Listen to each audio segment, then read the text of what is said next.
This is Adam Marburger, and this is Humans That Build.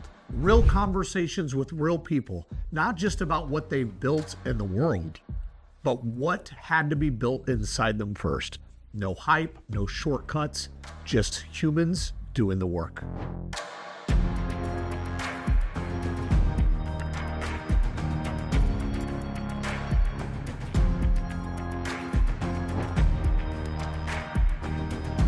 Humans That Build, real people, real work. Welcome to another episode of Humans That Build. I'm your host, Adam Marburger. This show's designed to share stories from superhumans, people making a difference, those that are building great things so we can impact the community and then the world. So today's going to be a little different. I don't have a guest for you today. I am your guest. I've got something that's been really pulling my heartstrings. I've had a couple of opportunities to mentor young men, and I'm going to share some of the things that I've shared with them recently that I think will provide some value. I'll start with saying that this world of entrepreneurship, being in business, it's not all unicorns and rainbows. Right? We're going to go through seasons. There's going to be setbacks. There's going to be personal situations that kind of take you off the track. There's going to be bad health reports. There's going to be death in the family. There's going to be employees that go rogue. There's going to be economies that shift. There's going to be clients that cancel. There's going to be so many roadblocks and setbacks that are going to come our way. But if we're grounded and we have the right foundation and we have the right mindset and we have the right circle of influence, we'll be fine. So today I want to share with you 7 things that drive your boy Adam Marburger absolutely, pardon my language, batshit crazy. Today I'm going to talk about 7 things that drive me bananas. And if we focus on these 7 things and learn to fix them, we will be successful, not just in our business, but we'll be successful in our personal lives. See, our personal lives are directly correlated to our work life, right? Like when work life is going really well, it allows our personal life to go a little bit better. When our personal life is going really well, it also allows our business life. Now, obviously, they're never going to be in perfect harmony and perfect balance. But if we're working on all aspects and trying to fill all of our buckets and maximize all of our buckets, that's when we thrive. That's when we experience joy. That's where the good stuff comes. So today, I'm on one. So for my listeners, I want to apologize because I'm going to bring some heat to you today. I'm going to give you some passion. I'm going to give you some real truth. I'm going to tell you some things that I know to be fact because I've experienced them. I'm also going to share some things that I know to be fact because my inner circle and mentors have experienced and taught me lessons that I share with my people so they can grow to the next level. So first thing I want to talk about today, though, number 1 on my list of 7 today of the things that drive me absolutely batshit crazy is the woe is me mindset, the victim mindset. The pointing fingers. The world is not fair. It's not my fault. It's always this person. It's this circumstance. You ever met somebody that's worked at so many jobs and it's never their fault why they get let go or it didn't work out? I know I have. I've met lots of people like that. I have a personally, I struggle being around individuals that possess woe is me victim mindset because it just drains my batteries. I was with a gentleman the other day that has somewhat of a woe is me mindset, and I called him out because here's the deal. If you're going to reach out to me and you're going to want to ask for my time and you're going to want to ask for advice, I'm going to shoot you straight, my friends. And I told this gentleman the other day, I was like, listen, the kind of pointing fingers, never your fault, that is so unattractive.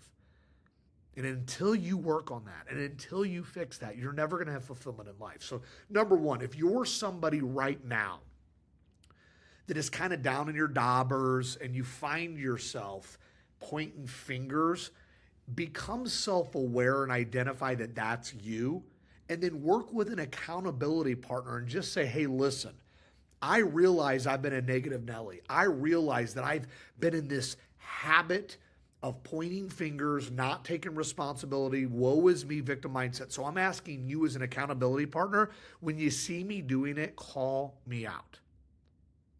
It takes some time to get out of this slump. I was there. I'll tell you a story. Back in 2019, my stepfather had a stroke on Friday, and we had to pull the plug as a family on Sunday. We lost him. I was very close to my stepdad. He was my stepdad for almost 20 years. It was brutal. It was very, very hard on the family. And then fast forward 6 weeks later, the founder of my largest company and my best friend, Steve, took his own life.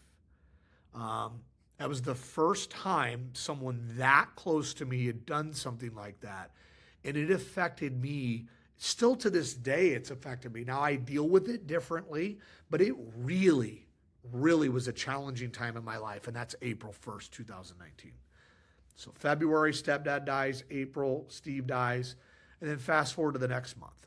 My ex-wife's grandfather, who was my mentor, who was the most incredible man I've ever known, Albert, he lost his battle with cancer. He was the patriarch of the family. Losing him was probably one of the biggest stings ever. And then let's fast forward another 30 days. Me and my ex-wife, wife at the time, going on 13 years of marriage, we filed for divorce. So now I'm living with my mother in a spare bedroom. I'm grieving the loss of multiple people, a relationship that was damaged. My mother was grieving the loss of her soulmate. And so for about 90 days, I went into a spiral of destruction. I played victim. The world is not fair. Woe is me. Let's go drink my problems away. Let's just point fingers at everyone else and let's just count myself out because this world is not fair. Until I ran into a couple of very high-level mentors of mine that punched me right in the face, and I had to get out of my own way. As a matter of fact, I wrote my first book, You're the Effing Problem, A Guide to Getting Your Own Way, based on that season of my life. I was able to look in the mirror and become self-aware for the first time with total clarity, and I decided to get out of my own way and do the things that I needed to do to get to where I am today. So number one, I'll close the loop. Victim mindset, woe is me attitude is a non-negotiable. We need to squash it. We need to get rid of it. Now, if you have people in your life that possess this, run from these people. Love on these people. Give them the support. Give them the honesty. But if you spend time with victim mindset people, it will spill into your life and you'll find yourself a victim again. Cut the crap. Let's get to number two. Is responsibility. We as leaders must take responsibility for the good, the bad, the ugly. We must take responsibility for every aspect of our lives. I see a lot of people, it's real easy to blame, and this goes with what I just talked about on the victim mindset, the woe is me and pointing fingers, but not taking responsibility for your stuff, that's a disease, man. That's an absolute disease. We have to own our stuff. Take responsibility. When you fail at a project or something doesn't go your way, raise your hand. It's on me. Let's take this opportunity to tweak, critique, and let's run at it again. So taking responsibility in all aspects of our lives is absolutely critical. You know, I see a lot of people out there that I want to lose weight. I want to get in great shape, but they're not taking responsibility in their diet, their nutrition, and getting to the gym. So therefore, they're not going to get to where they want to go from a physical standpoint because they're not taking responsibility. They're not holding themselves accountable, right? That's just an example. So as us leaders, we need to look at every single aspect of our lives, and we have to take responsibility for all of our stuff. Not just part of it, but all of it. Number 3, this one here I see a massive lack of taking action. I am a Grant Cardone fan. I've read his books. I was a client of his, one of his first clients in automotive, actually, back in 2009. Grant Cardone has brainwashed me to not just take action, but to take massive action. Because we can go lukewarm or we can go all in. We can be curious or we can be committed. I know that in this world, there's no lack of brilliant ideas, but there's a severe lack of taking action on those brilliant ideas. Do you want to be laying on your deathbed saying, you know what, I had this brilliant idea, I knew this could have worked, and you didn't do anything about it? We can't have that, y'all. That's my biggest fear for you and for me, is to be laying on our deathbed comfortable and at peace and then have regret. We don't want that. So we must take massive action. Find out what it is that you love and what you're good at. And then take it to the marketplace and take ridiculous, massive action. Take massive action in your relationships. Take massive action in your health. Take massive action in your business. Take massive action in your faith. If we take massive action on a consistent basis, you will have more. You will have an abundance. And listen, for those that listen to me talk, it's not all about the money. Now, making money's kind of fun. It's sexy. Assets are sexy. Sharon Lechter, I was sitting in she's the co-author of Rich Dad, Poor Dad. I got to meet her a few weeks ago, and one of her slides on her PowerPoint says assets are sexy. And I'm going to tell you, assets are sexy. But let's talk about this. Let me break this down for a minute. The more we have, the more we can give. The more we have, the more impact we can make. Yeah, it takes money to make an impact. I'm sorry, it does. You can't feed your community if you're broke. You can't fund a nonprofit and go out and provide for families if you don't have income to do so. So yes, the more we make, the more we can bless. Never forget that. So I'm going to land the plane on action. Wherever you are in your life, wherever you are, take insane, radical, massive action. You might be an employee right now working for somebody else. Go over and above and take crazy action on all items. Do things that are not your responsibility, because you're going to have people within your organization seeing the action that you're taking. You're next up for the promotion. You're next up for the opportunity. God rewards those that have a faithful heart, that go out, that are proactive, not reactive, that are taking action and going all in. Remember that. The good stuff comes let me have a word for it here. The good stuff comes to those that don't wait. The good stuff comes to those that get up out of their freaking house and they go out into the world and they take what's rightfully theirs. Period. All right. I'm going to move on. The next thing that drives me bananas, number 4, is being indecisive. It's okay to read details. It's okay to look at facts. It's okay to pray over things. It's okay to ponder. It's okay to take decisions to a board, but we have to quickly make decisions. I see so often where business owners can't get out of their own way because they're so indecisive. You ever met somebody that's, kind of done things the same always? They're afraid of change. They're afraid of trying something new because they can't make a decision to do so. That, my friends, will never scale and grow your company. See, I would rather make a decision that's potentially a wrong decision that we can learn something from than no decision at all. Drives me crazy. So as leaders, we need to be decisive. We need to be quick. Yes, let's look at the facts. Let's look at the data. Let's make calculated decisions. However, we need to make a decision. All right? So think about this. If you're somewhere in your life and you're struggling right now making a decision, get out of your own way. Every now and then you're going to make the wrong decision. But making the wrong decision is better than no decision at all, because if there's no decision at all, you're going to continue to get what you're always getting. That's insanity, my friends. If you make a wrong decision in your business, it gives you an opportunity to grow. It gives you an opportunity to find out what went wrong. Why? What could I have done differently so that you could go back and make a different decision that will be successful. So for those that are indecisive, let's take a look in the mirror and let's do something about it. Number 5.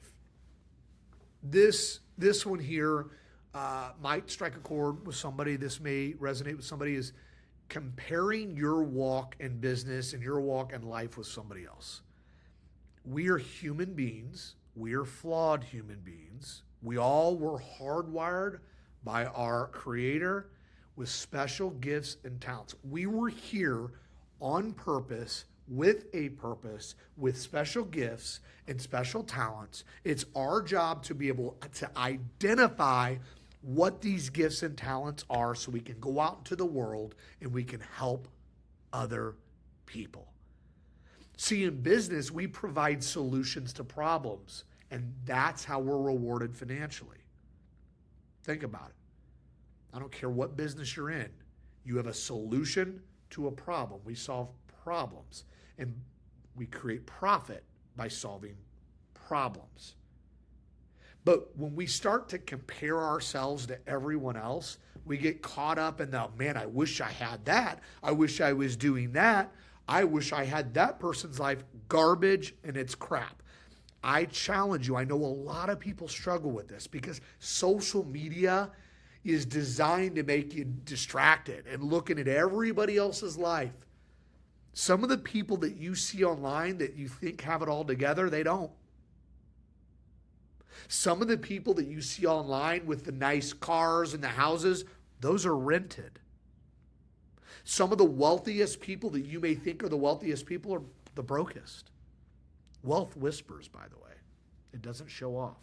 And I'm going to tell you right now, comparing your life to someone else's life isn't fair to you. It's not fair to your Creator. God designed you for something special. Let's not let God down. Let's not let you down. Let's not let your family down. Stop comparing you to where you are today in your walk in business, your faith, your personal life. Don't compare you to other people. Now, let me throw a little sidebar in there. I will tell you, it is a good idea to find a handful of people within your vocation that are doing a little bit more than you. There's different levels to business, right? It's okay to identify someone that's doing more than you, not to be jealous, but to connect with. Find a few people that are doing more than you and connect with them and find mentors. Your circle of influence will be the one to help you get to that next level. So stop comparing yourself to the greats and start connecting to the greats. The good stuff comes, my friends.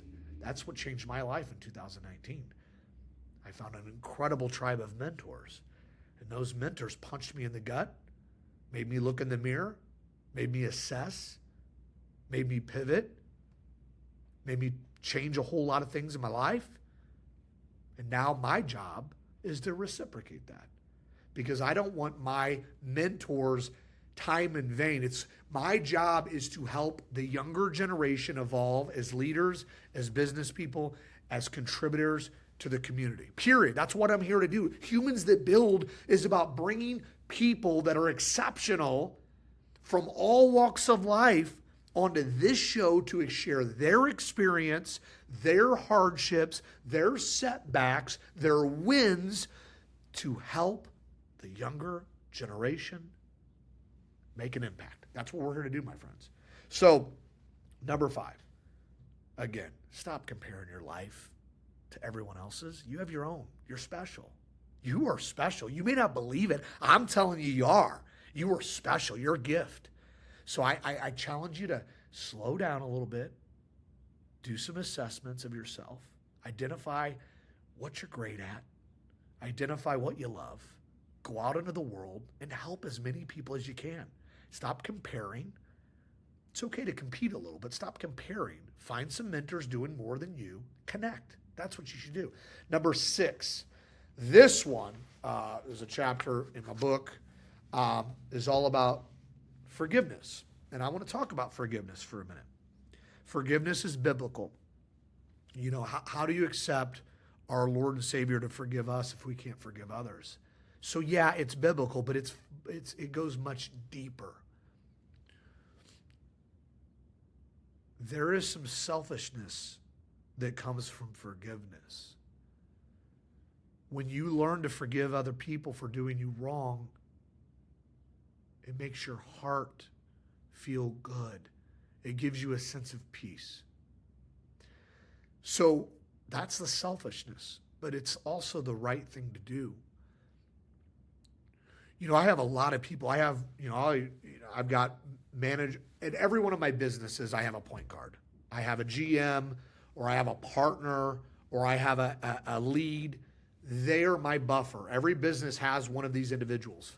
One of my businesses, I'm not going to call this individual out, but in one of my businesses, this individual told me last week, she said, Adam, you are too nice. You forgive so quickly.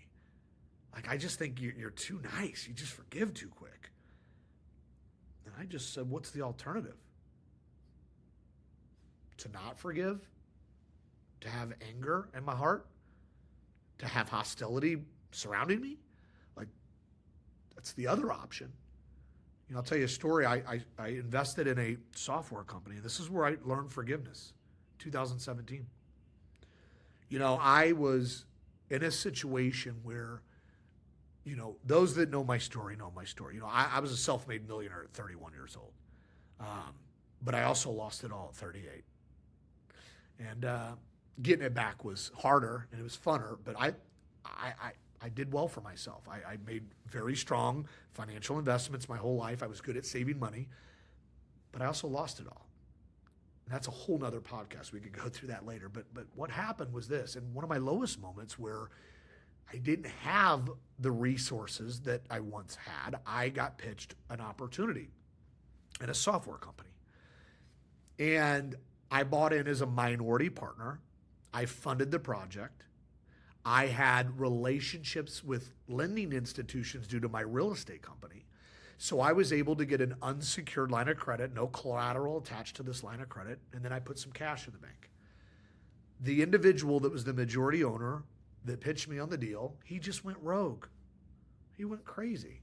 He stole all of our money. I mean, I was looking at one of the bank statements. He was going to a gas station in St. Louis at Quick Trip and going to the ATM and withdrawing 400. I mean, he's paying bank fees, ATM fees taken out. He just took all of our cash. He robbed us. So our company, we went out of business, and then I had to pay the loan off, and then I had to pay our debts. I was out $120,000. I had another partner, individual. He was out as well, but so I'm telling you this because I was angry. I was financially devastated. I was hurt. I was betrayed. I was angry, like I just said. It took a few weeks, but I chose to forgive him. I forgive him. I give him grace. I gave him forgiveness. And a lot of people tell me, you're crazy. Why aren't you taking this guy to court? Why aren't you going after this guy? He has nothing. The guy's got nothing. I'm going to get nothing. So I just forgave the guy and moved on. One of the best decisions of my life. Now I'm going to tell you the second piece of forgiveness where I really grew as a person. I had to go to Sedona, Arizona shortly after that. I was going through a whole lot in my life. And I wrote a chapter in my book called I Got Lost in the Desert to Find Myself. And that's what I did. I spent a week in Sedona. I spent multiple days on several vortexes, doing a lot of breath work. I saw some of the most incredible spiritual healers. I did a whole lot of really gnarly things out in the desert. We don't have enough time to talk about them right now. I wasn't taking ayahuasca, guys, or anything like that, which sounds kind of cool, but not really. But I met with some really great, influential, high-level individuals.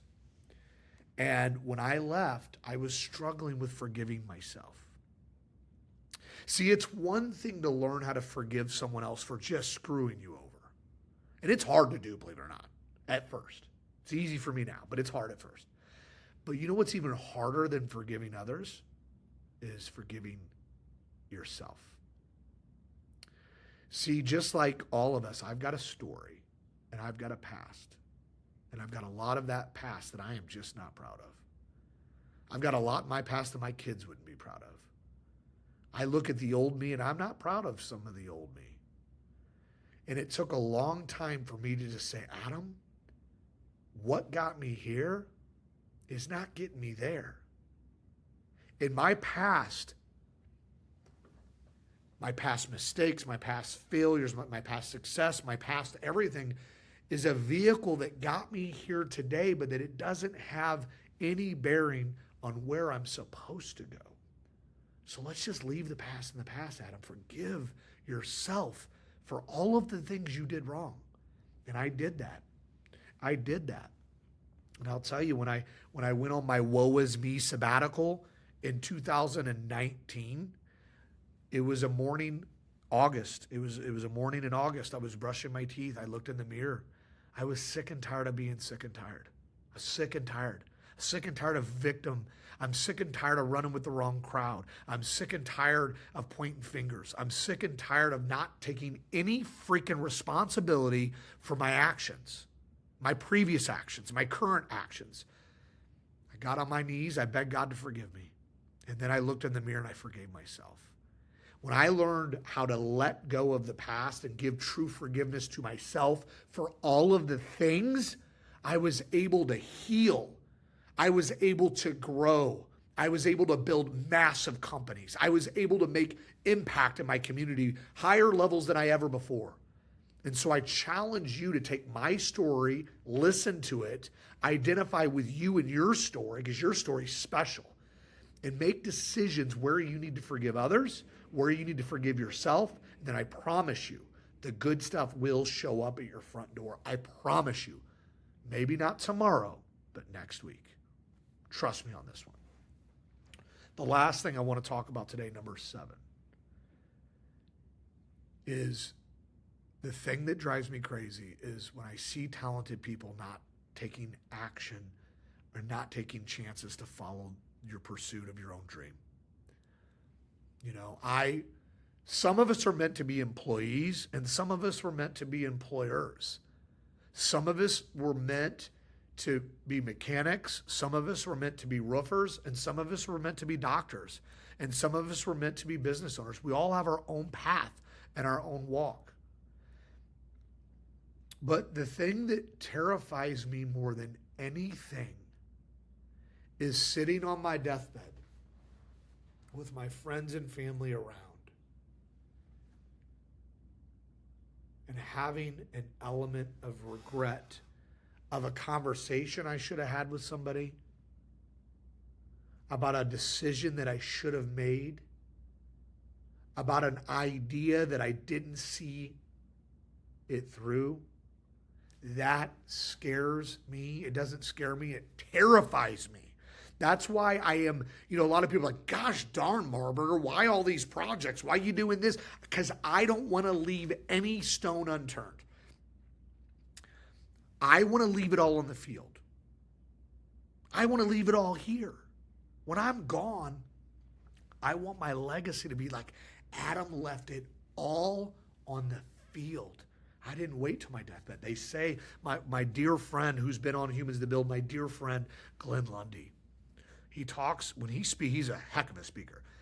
When he speaks, he kind of ends a lot of his talks about being on your deathbed. And that is the moments before death, that's where we have peace.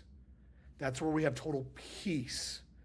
And I want that for all of us. I don't want any of us to have regret before that peace. I want us to have no regrets. I want us to take the chance. I want us to take the risk. For you young college kids out there, you see a gal sitting in your college class that you want to talk to, and you don't want to, you're too concerned or you're afraid of rejection, go talk to her. If you're afraid to sit down with your boss and ask for an opportunity, shame on you. Somebody else is going to come and ask for the opportunity and they're going to get it. If you have an idea that you feel can make a difference, you have an idea for a product, a service, and you just let it die on the vine? No, shame on you. You got to take that chance. You got to take that risk. What is the worst thing that's going to happen? I'm going to tell you the worst thing that's going to happen. You're going to fall on your ass. You're going to fall down. That's the worst thing that's going to happen. That's the worst thing that's going to happen. But guess what? Every time you have a setback, it's an opportunity to discover what you're made of, number one. Number two, to dive deep into the situation. Where did I fall short? What happened? What could I have done differently? It will allow you to reassess the situation and go back again. Most of the most brilliant human beings on the planet have so many failures, more failures than wins. By the way, I've got more failures than I do wins. It's the relentless tenacity that I have to keep going. I find the wins eventually. So for those out there that have an idea and you're scared, yeah, it can be scary sometimes. And you are going to fall short. But it's your ability to get back up and keep going and the perseverance that will allow you to have the things that you deserve. The good stuff will be rewarded to you. It will. It's in the playbook. It's in the playbook. I've read the playbook. I've read the playbook. I've seen the playbook. I've been taught the playbook. I share the playbook. The playbook is simple, and my rant's soon to be over, y'all. This message is going to come to an end here real soon. The playbook's real simple. Believe in yourself, have the right mindset, treat your body well, spend time with others that are doing more than you in the vocation that you want to live in. Make a decision to take a product or a service to the market, then take massive action on that product and service in the market. You'll win. If your heart's in the right place, your mind's in the right place, you have a very good product that solves a problem. If you've got a product that solves a problem, you're going to win. If you don't play victim mindset, if you don't do the woe is me, if you're not indecisive, if you take massive action, if you stop comparing yourself to others, if you forgive yourself and others and give grace, you're going to win. You're going to win. I know you will. I've seen it. So I felt compelled to have a little different. I bring on some great guests. I've been inspired and motivated by every single guest that I've had on this show. I've taken something from every show and put it in my life. I hope you have too. And today I just felt my heart tugging on me to give this message to you, because this is a similar message that I just gave to a couple of young men that I mentor. And I feel that this will add some value in your life. It might kick you in the rear. Some of the things that I said today might have poked you, and that's okay. I want to be your friend, but more than being your friend, I want to see you succeed. And I want to see you make an impact. That's what Humans That Build is all about. It's making an impact. So thank you guys for tuning in to another episode of Humans That Build. My goal with this show is to bring super achievers on a consistent basis to share their stories, to share their setbacks, to share their wins, so we can get better together. That's what this is about. I appreciate you all very, very much. Thank you for the support. I get a lot of messages from you guys. God bless you all. It means the world to me. I'm doing this for us, not for me. I'm doing this for us. I do this for us. We're in this together. We're much better together. You guys have a productive day. We'll talk soon. See you next week. Humans That Build. Real people, real work. See you next time.